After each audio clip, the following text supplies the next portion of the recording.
Assalamualaikum warahmatullahi wabarakatuh. Nama saya Pika Mandanisi dari kelas 12 MIPA 2. Di sini saya akan mempresentasikan jawaban saya di soal esai bab 1, yaitu tentang perkembangan dan pertumbuhan pada tumbuhan.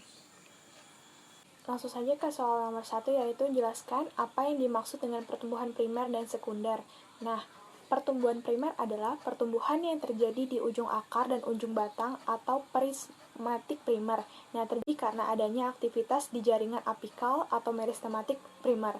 Pertumbuhan ini terjadi secara bertahap di 3 daerah, yaitu daerah pembelahan atau proliferasi, daerah pemanjangan atau elongasi, dan daerah diferensiasi.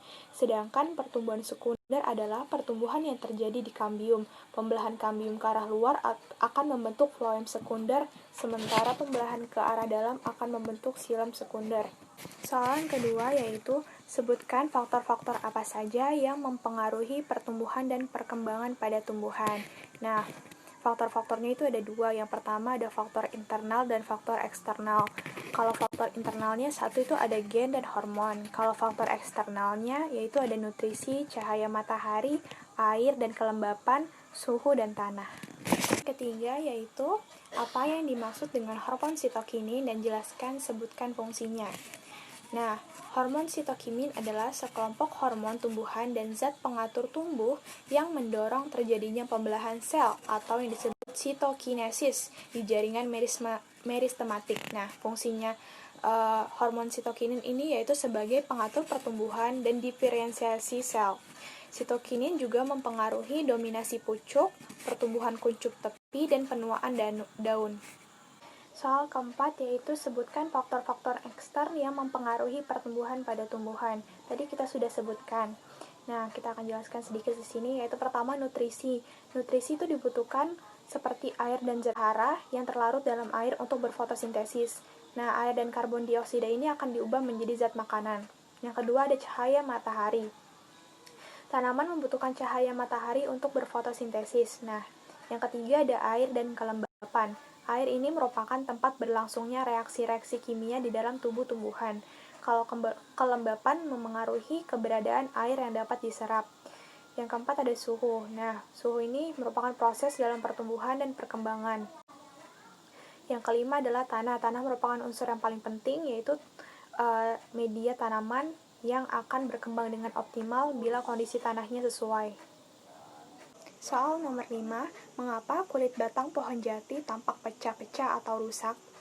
Kulit batang pohon jati tampak pecah-pecah atau rusak terjadi karena adanya aktivitas kambium yang membentuk jaringan xilem dan floem lebih cepat dari pertumbuhan kulit sekunder, sehingga mengakibatkan jaringan kulit paling luar seperti epidermis dan korteks menjadi rusak dan terlihat pecah-pecah.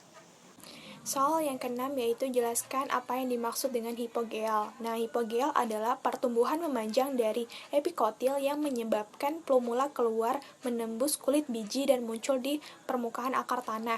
Contoh tanamannya yaitu jagung. Nah, karakteristik dari perkecambahan hipogeal yang pertama adalah kotiledon tetap berada di dalam tanah. Kedua, radikal muncul dan berkembang membentuk perakaran. Yang ketiga, epikotil yang akan memanjang bersama plumula sampai muncul di permukaan tanah.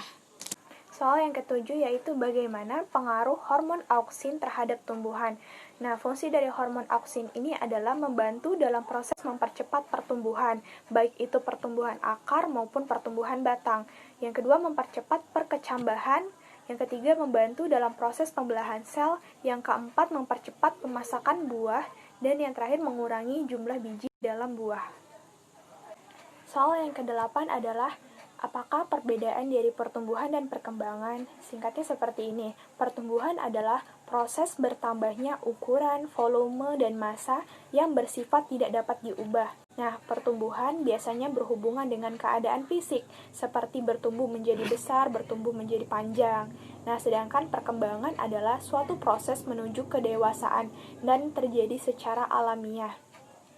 Dari yang sebelumnya tidak ada, kemudian berkembang menjadi ada. Nah, perubahan ini menandakan bahwa makhluk hidup tersebut sudah beranjak menjadi dewasa. Soal yang ke-9, apa-apa saja alat yang digunakan untuk mengukur pertumbuhan pada tumbuhan?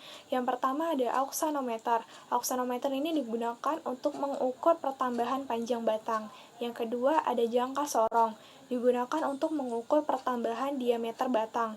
Yang ketiga ada timbangan. Timbangan digunakan untuk mengukur masa batang setelah dipanen.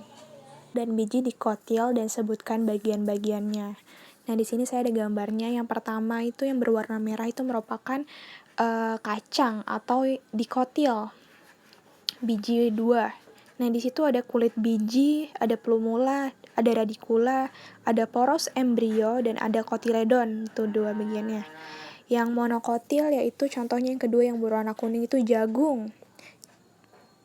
Di situ ada kotiledon, ada plumula, ada seludang, ada jaringan buah, ada kulit biji, ada endosperm, ada poros embrio, dan terakhir ada. Sekian penjelasan dari saya, kurang dan lebihnya saya mohon maaf. Saya akhiri dengan wassalamualaikum warahmatullahi wabarakatuh. Selamat pagi.